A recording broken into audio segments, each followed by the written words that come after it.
Here's my ID, and then here is my note card. Okay, ready for the camera.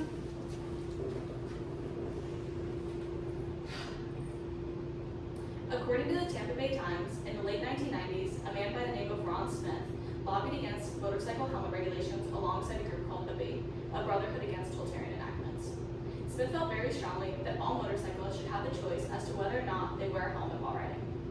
In 2000, Smith and his girlfriend tragically died in a motorcycle accident where neither of them were wearing helmets. This is one of the many examples where life was lost due to improper safety regulations. Today, I'm going to talk to you guys about why Florida needs to make wearing a helmet mandatory for all motorcyclists. Regardless of if you're an avid biker or if you have no interest in the topic at all, being educated is very important, as you could potentially save yourself and maybe educate those around you and save someone else. I have done vast research on this topic in order to decipher where I stand, and after reading copious amounts of data and hearing stories of crash victims and their families, I without a doubt know where I stand and feel that Florida needs to tighten their regulations to protect motorcyclists. The main points I'm going to be covering today are how prevalent motorcycle crashes are, ways we can educate bikers to limit the issue, and the benefits society will see if we implement these rules. I'll begin by providing you with some background information on the current laws that stand in the state of Florida regarding motorcycle helmets. According to Rosen and Moore, only those under the age of 21 are required to wear a motorcycle helmet, while on the other hand, those over the age of 21 are only required to wear some form of eye protection while traveling on the main roads. The original law that stated everyone has to wear a helmet while riding a motorcycle was repealed in 2000, and according to the National Library of Medicine, there was a 48.6% increase in motorcycle-related deaths the following year, in 2001. If we don't do anything about this issue, we will see these numbers rapidly rise. According to the Skilled Motorcycle Association, they recounted a story of a man named Lon who shared a story of his own motorcycle crash.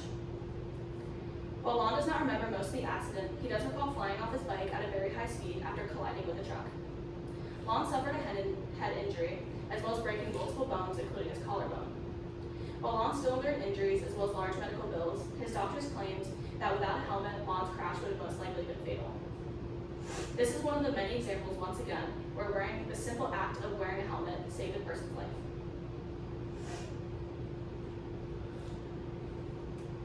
Serious action needs to be taken if we want to convince motorcyclists to wear a helmet, even if there is not a law in place that states that they have to.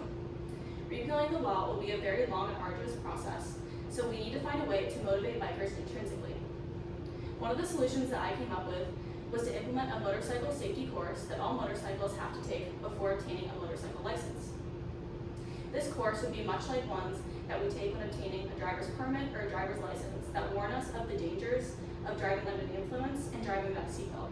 And these courses have proven to be very effective in limiting the amount of crashes due to driving under the influence and deaths related to not wearing a seatbelt. According to the National Highway Traffic Administration, 5,579 motorcyclists and passengers were killed in 2020 alone. Furthermore, Dr. Angela Gardner, president of the American College of Emergency Physicians, stated that wearing a helmet is single-handedly the most important factor in surviving a motorcycle crash. These are some examples of statistics that could be included in the safety course in order to show bikers what could be in their future if they don't wear a helmet. Once again, if we continue to not do anything about this issue, we will see these numbers rapidly rise. While on the other hand, if we take the time to implement these regulations, we could possibly save thousands of bikers annually, as well as create a safer environment overall on the roads. Furthermore, many bikers feel as though being forced to wear a helmet is an infringement upon their freedom.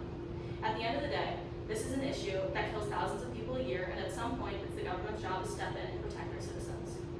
There's also already laws in place that are very similar to this issue, including the seatbelt law that we have in our society where you have to wear a seatbelt if you're a passenger or if you're driving in a car. So there's no real difference between following that rule and potentially having to follow this rule. While there's many different solutions to this issue, this is just one that I feel could be extremely effective. Now I'm going to be moving on to my third and final point, which is visualization, and I'm going to tell you about what society could be like if we potentially put these rules into place. RideSmart Florida stated that the number of motorcycle-related deaths has nearly doubled in the past 20 years. A Along with a rise in motorcycle fatalities, there's also been a rise in overall motorcycle popularity. And according to motorcyclesdown.com, motorcycle sales have reached their peak in over 15 years. So if we continue to see a rise in motorcyclists, that means that there will be more people vulnerable to not only just the dangers of riding a motorcycle, but specifically to not being educated on the topic and riding a motorcycle without a helmet, making the need for stricter regulations even more crucial than before. All the data that I presented with you today have solidified my claim that wearing a helmet will significantly increase your chances of surviving a motorcycle crash, and that is completely necessary for Florida to tighten their regulations. If the data cannot convince you, take it from the Pohl family, who tragically lost their son Scott in 2012 in a motorcycle accident where the doctors and family claim a helmet would have saved his life. Scott's family urged him to wear a helmet every time he got on his bike to go to work, to which he would always respond, "I'm always going to be a risk taker." Now the family mourns the death of their son Scott and urges all other bikers to take extra safety precautions, specifically to wear a helmet. So unfortunately, there's many different stories just like that of the Pohl family where life was lost unnecessarily.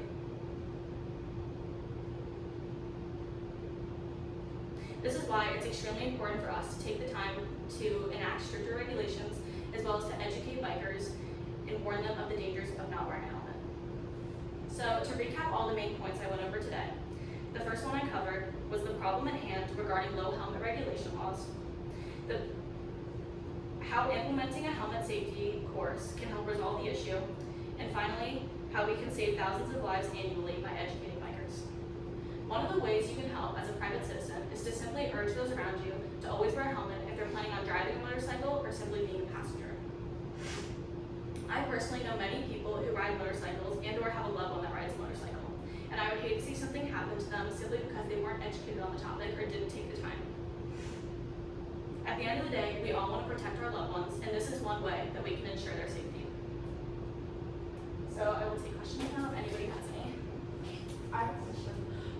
Besides wearing a helmet, are there any other precautions you can take when riding a motorcycle?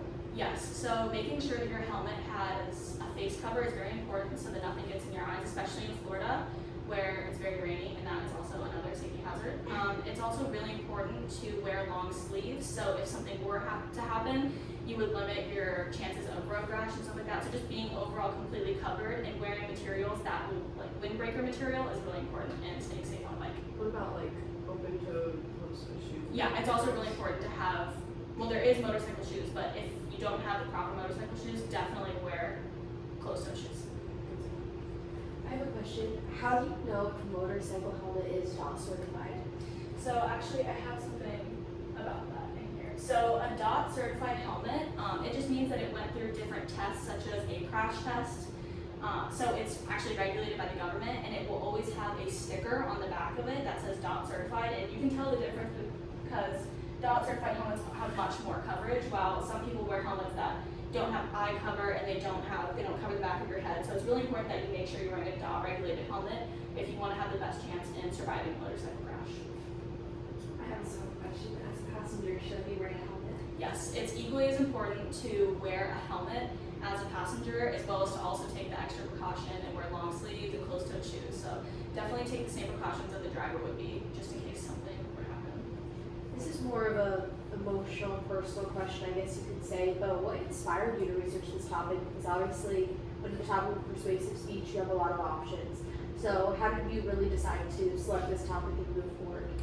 So I grew up in Florida, and there's a lot of motorcyclists, and this is one of the only states that doesn't have a baseline rule that everyone has to wear a helmet. So I felt that it was important to me to be personally educated on the topic, as well as maybe educate other people, and I just wanted to know more about it as I see motorcyclists every day in my life. So Thank you so much. thank you.